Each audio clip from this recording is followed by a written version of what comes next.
Hey guys! Alright guys, we're here today to check out a request from one of our patrons. This patron right here asked us to check out Dvne with the song Towers live at Chambers Studio. I like this kind of live song.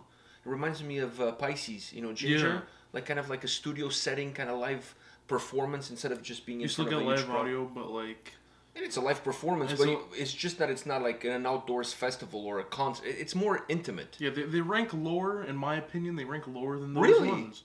Well, yeah, Well, it's a different vibe. it's a different vibe, that's why. I It's feel a like different vibe. when it's live but in front of a crowd, they give more to the song. Like, they put more...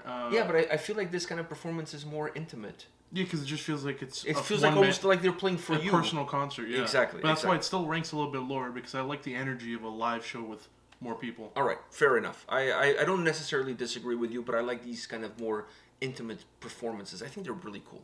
So we've never done Dvne on the channel. The name of the song is Towers, like I said. One ring to rule us all. That's the first thing that came to my mind, Yeah, and it wasn't even from, like, Lord of the Rings. It's from Clerks. I know, exactly. I honestly didn't remember that from Lord of the Rings. It's just yeah. Clerks. All right, you ready for this? Yeah. Let's do it.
you had some reservations coming in because we've never done this band before. We didn't know what to expect, and the song is over almost 10 minutes long. So you were like, before we pressed record, he was like, "Do you know this band? Do you know anything about them? You see the time? It's really long." Yeah. Like you were super nervous. I felt like you were nervous. swearing. I'm always swearing. I'm Picture on request. Exactly. I'm always nervous when there's a band that we don't know or have no idea what we're getting ourselves into and the time of the song. Because the time of the song is like a normal 4-minute. Yeah, because on your own time, if you listen to a song and you don't like it, you could walk away from it and stop. Yeah. But here we kind of committed. Exactly. And we're if it's a 3-4 minute song, even 5-minute song, I'm okay with that. But then if it's like a really bad song and it's hitting the 10-minute mark, it's torture. That's just torture for 10 It's minutes. musical waterboarding. Exactly. All right. And it's not like we haven't had that in the past. No, it's happened. It's happened in the past. It's happened. So that's why I always have, some reservation when it comes to this stuff. But you know what? I'm happy to say I was wrong. I'm very happy to say I was wrong on this one. Before we tackle the track, there's a couple of things I want to mention. First of all, the drummer, that eagle tattoo on his chest, gorgeous, epic. I love that shit. Because I know you want to get your tattoo on your. I want to get two crows. Was it? I thought you said you wanted to get. The Thor's ravens. hammer. No, I thought in about between Thor's your titties. Yeah, I thought about, and then and then his ravens, one on each side. Odin's ravens, one on each side. So That'll take a long time. Well, where are we going? Exactly. We're not going anywhere. So I kind of want to do that, but I like his style. I like his style. Now I couldn't pull that off because of my big titties. The eagle would look like she's been shot. So it would look kind of weird, like it has a broken wing, So I couldn't pull it off. I don't have his physique. Fat in the face. Yeah, I don't have his physique. My eagle would have been like overfeeding. It's been overfeeding. I think that between the titties is the perfect spot. Because I think so too. You can't go wrong with that. Exactly. You can, but it makes your titties then look bigger though, because if I have the Thor's hammer in between. Well, no one will ever look at your titties, like just focus on your titties. They'll be focusing on the hammer itself. One would hope. Yeah. Having said that, when you get to my age, I mean, you take whatever comes your way. Take what you can get. So I really like his tattoo. I want to say that. The other thing I want to say is the guitar player that has that incredible hairstyle. He reminded me of my buddy Seth from Animus. Plays bass for Animus. Yeah. He's just like the keto version of Seth. Even though Seth is on keto now, so maybe that is Seth. That's him in the future. I haven't seen him since 2019, since the last time he was on tour. So I don't know. I don't know how he looks now. So but I was loving the guitar players, the bass player. I love their stance. Their stance was like the power stance, but they were also like leaning back like they were doing. The guitar player that had the great hairstyle, the one that I'm talking about, he was holding on to the guitar like he was giving it first aid or CPR. Did you notice? Like it was like. Yeah, but that's because he was. I love that. But that's because he was leaning back. Yeah, it was like Fat Joe on the track. He was leaning back. I love the style. And then you got Porn Stash with gorgeous, like only one could ever hope to have such a glorious mustache as he has.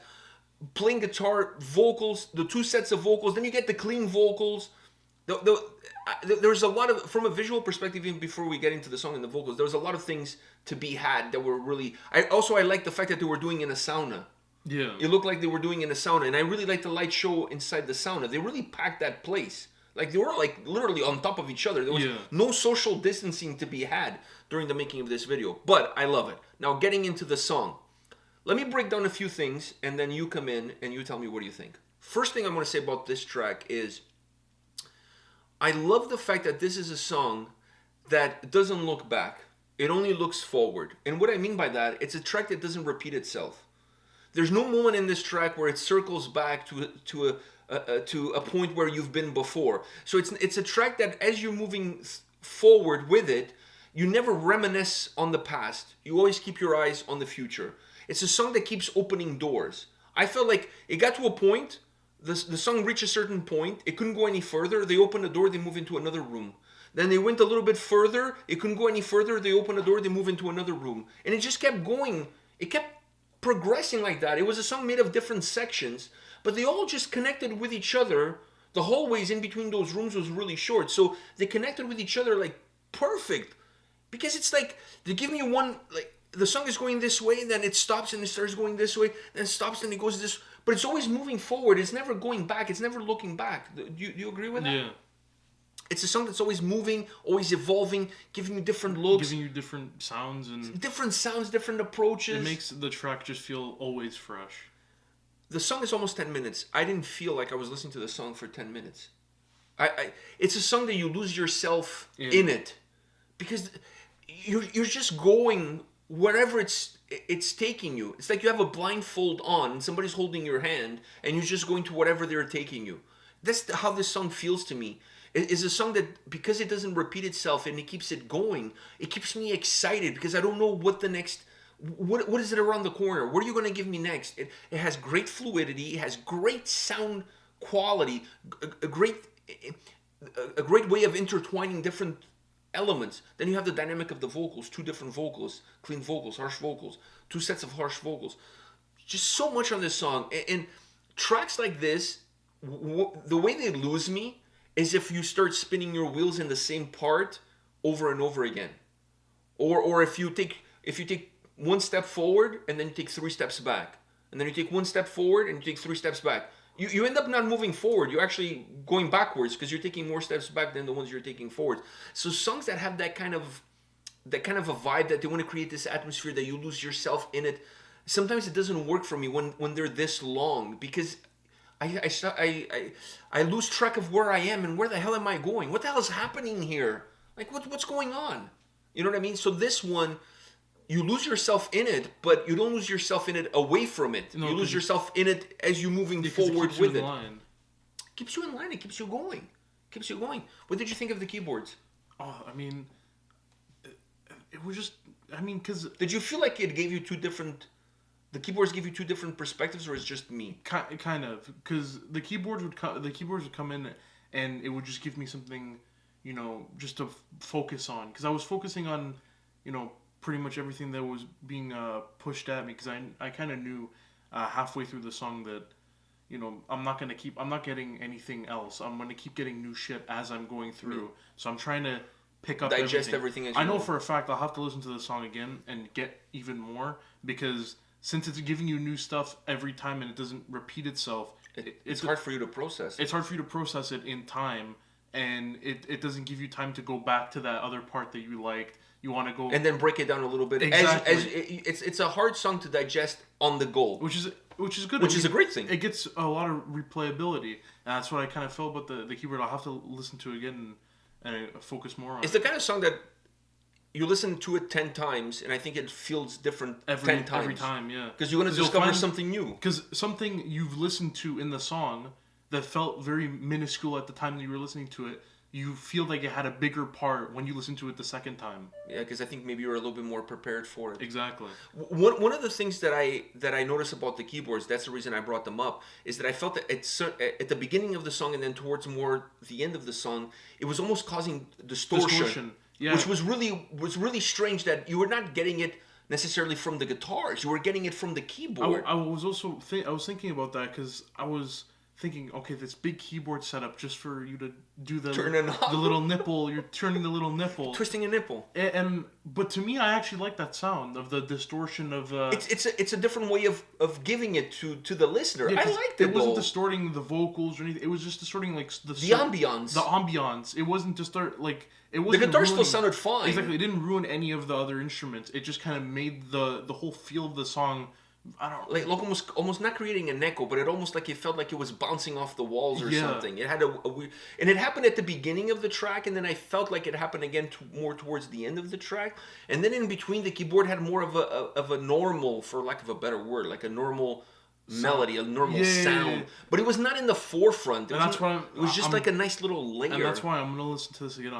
I need to get more of that in the middle there. But for me, the keyboard, the biggest part for me was the distortion. Was the distortion stuff. I like it. I really like that. Yeah, it was different. I don't think I've ever heard that. I've never heard that before. Just distorting the whole ambiance of the room. With the knob on the keyboard. I've never heard that before. So to me, that's what caught me right away, because it felt so strange, so weird, but at the same time it fit perfectly. Yeah. Because it didn't ruin anything else. It's still everything was still working the way it's supposed to. It just created I was wondering if you noticed. It was just so different. It was so strange. I liked it. I digged it. I thought it was. And different. I thought it was just the sound of the guitars. No, she was stuff. turning. But then when it showed her turning the knob, and I'm like, oh, that's what's making that sound. But what is that? Like, why are you doing that? I mean, it sounds really good. And as it went on, I'm like, yeah, though. This fits. Yeah, it fits. I like it. I like it as well. All right, guys, this is it. Thank you for the patron that asked us to check out this video. Thank you guys for watching. Let us know your thoughts on the band, on the song, on the keyboard knob, on the nipple twisting. Let us know. Use the comment section below. We'll see you guys in the comments and on the next video. Take care. See ya.